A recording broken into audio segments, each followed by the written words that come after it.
Mesdames et messieurs,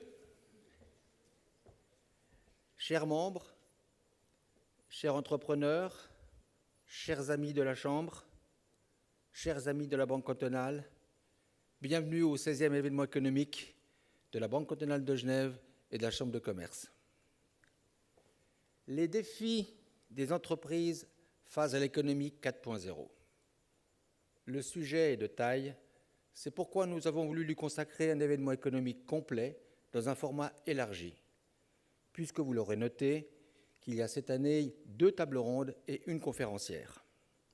Quant au prix de l'économie genevoise et le prix de l'innovation, vous les retrouvez le 22 novembre au campus Battelle à HEG. Nous assistons donc aujourd'hui à un changement de paradigme affectant l'ensemble des secteurs économiques. Ces changements interviennent à une vitesse et déploient des impacts tels qu'il est nécessaire pour les entreprises de bien comprendre les mutations et de définir des priorités claires afin de garder la maîtrise des opérations. Aider ces entreprises membres à maîtriser leur développement, quelle que soit leur taille et leur secteur d'activité, telle est la vocation de la Chambre de commerce. Nous y employerons avec une ardeur redoublée, notamment pour ceux qui ne disposent pas de structures et d'environnement nécessaires pour opérer leur transformation économique par leurs propres moyens. Mais on peut déployer tous les efforts qu'on veut, il ne se passera rien si un certain nombre de conditions ne sont pas réunies. Tout d'abord, et à bien entendu, la fiscalité. La Chambre de commerce l'a dit et redit, la réforme de la fiscalité des entreprises doit être votée, tant au niveau fédéral que cantonal. Le volet genevois est équilibré et acceptable par les entreprises, ce qui n'est pas la moindre des qualités. Je vous encourage vivement à soutenir ce projet. Mais il y a d'autres aspects de la fiscalité qui concernent les entreprises et les chefs d'entreprise. Ces sujets sont traités au quotidien par la Chambre de commerce. Autre sujet favori des Genevois, la mobilité. Nous sommes excellents dans l'art de nous plaindre des bouchons, mais la réalité, c'est que le tout partout n'est pas possible.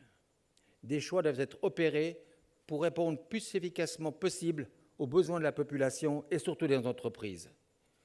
N'oublions pas à cet égard que les difficultés de circulation ralentissent celles-ci dans leur travail et par ricochet renchérissent le travail. Sachez que la Chambre de commerce est un interlocuteur présent sur tous les fronts en ce qui concerne cette problématique qui va de pair avec l'aménagement du territoire. Justement, on ne peut pas passer sous silence le PAV. C'est le plus vaste projet d'urbanisation à Genève de ces dernières décennies et c'est un des plus complexes. Car le PAV, ce sont 1600 entreprises et 20 000 emplois, donc il faut prendre en compte les besoins. Et je peux vous dire ce que n'est pas le cas actuellement. C'est un dossier que la Chambre de commerce traite en priorité avec l'ensemble des acteurs et tous les protagonistes de ce projet. Mais revenons au défi de l'économie. Les solutions passent par les réunions des forces. Prenons par exemple l'initiative Geneva Avenue, ce nouveau centre commercial numérique réservé aux enseignes du canton. L'initiative part du constat que le commerce de détail ne peut pas répondre aux défis qu'on lui pose de façon individuelle. Notre monde exige que toutes les forces soient réunies, quelles qu'elles soient. Aucun acteur ne peut réinventer la roue et surtout pas la faire tourner. Réunir les compétences, réunir les synergies, réunir les énergies, c'est ce que Genève va faire au plus vite afin de conserver sa compétitivité et sa place parmi les grandes capitales. En tout cas, telle est la vision de Genève que notre Chambre de commerce défend. C'est dans ce but que nous entendons devenir le hub de l'économie afin de créer des synergies profitables à tous. Merci.